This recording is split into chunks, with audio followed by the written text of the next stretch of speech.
So let's look at a meme. The first meme I'm going to talk about is one of the Renaissance memes that depicts two women standing close together, very Victorian era type of clothing. And what I think is really interesting about this meme is that it's really a clear statement that is a critique on compulsive heterosexuality and also cisgender norms, right? We see these two women standing closely together.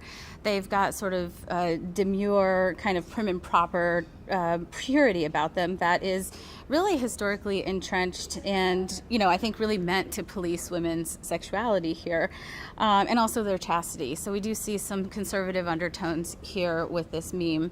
And that's what makes it so funny, right? There's a very in-your-face critique with the language that's being used here. And we have a metaphor, an analogy that makes a very clear point that's unmistakable that this is about women's sexuality, and it's saying something about sexuality not being so fixed and binary centric and actually more fluid, right?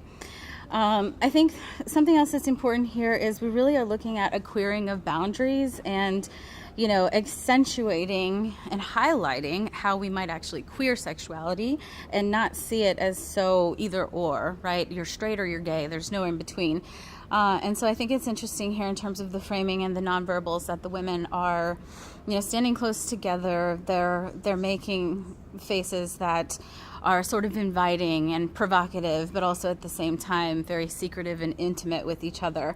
I think it's also important that the woman who is prompting a sort of queered critique of compulsive heterosexuality is that it's the white woman who's standing, more with that sort of sexual gaze, right, that is clearly directed at the woman next to her, but that is absolutely her kind of provocatively making us think about what it is about straightness that is supposed to be the norm and how to disrupt that.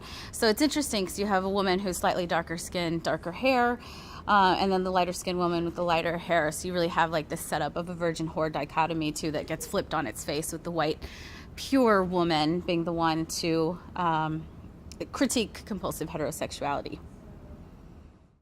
So let's queer this meme.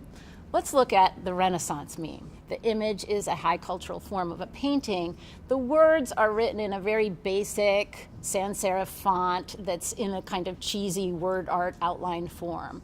So aesthetically, very much the opposite of the sophisticated oil painting on which the words are superimposed. In that way, we have another queer pairing of words and images. This image is in fact not a Renaissance painting. It's an example, a very typical example of a 19th century Orientalist painting. Orientalist paintings were all the rage in the 19th century in the height of European colonialism, when realistic oil paintings would depict mostly imagined scenes of what they would imagine the East or the Orient, as it was thought of at the time, looked like. And so very common, there were pictures of harems and bathhouses and other imagined secret and erotic zones that white male Europeans might desire access to. In this meme, we have the classic pairing of two women, two sisters. There's always, in this paradigm, there's always the dark sister and the light sister. And typically, of course, the dark sister is associated with sexual eroticism, availability, accessibility, danger, and bad behavior. Whereas the white woman is associated with purity, goodness, innocence, and virginity. You can see, if you just look at the image and cover up the words, you can see how the painting itself reinforces that stereotypical dichotomy, because the veiled figure with the darker skin, who very much evokes this kind of exotic Arab Oriental woman of some indeterminate form, is the one who looks more erotic and knowing, whereas the white European woman looks down in a more modest gesture.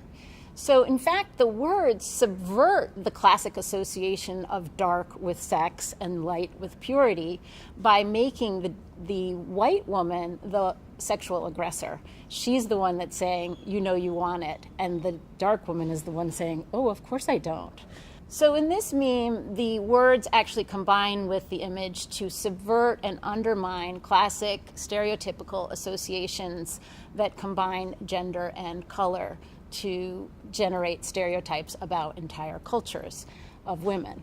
The suggestion is that all women are lesbians at heart, or at least underneath the veils, laces, and silks.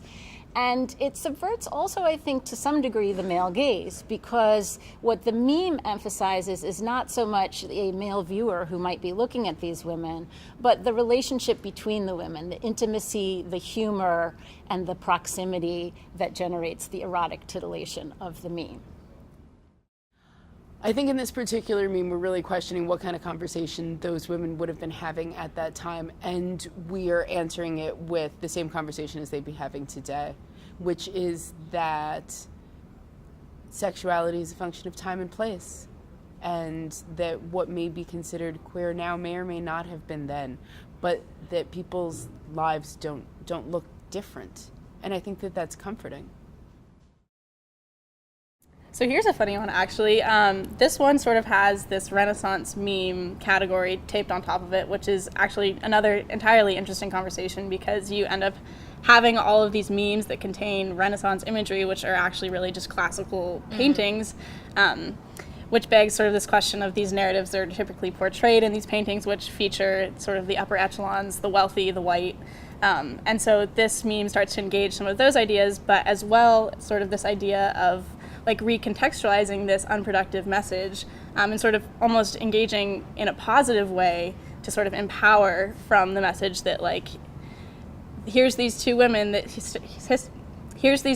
historically would be portrayed as just like two straight women walking down the street, but here this message adds sort of a new dimension to the meme itself. Yeah, and it really speaks also to these different norms of intimacy and how they've changed over time. So I think a lot of people are familiar with this idea of the two dudes sitting 6 feet apart in the hot tub because they're not gay, don't worry.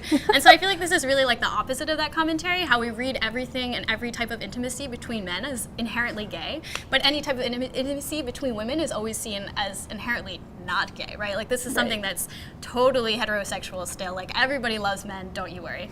And another thing that this meme really screams to me is silence in the archives, right? Like it really gets at this idea of how for periods of history we don't see anything tagged in the archives as being gay, especially being gay women, right? So we don't see anything that could ever be interpreted as that, and I think that that is intentional because we aren't able to actually read these norms of intimacy as gay for women. Right.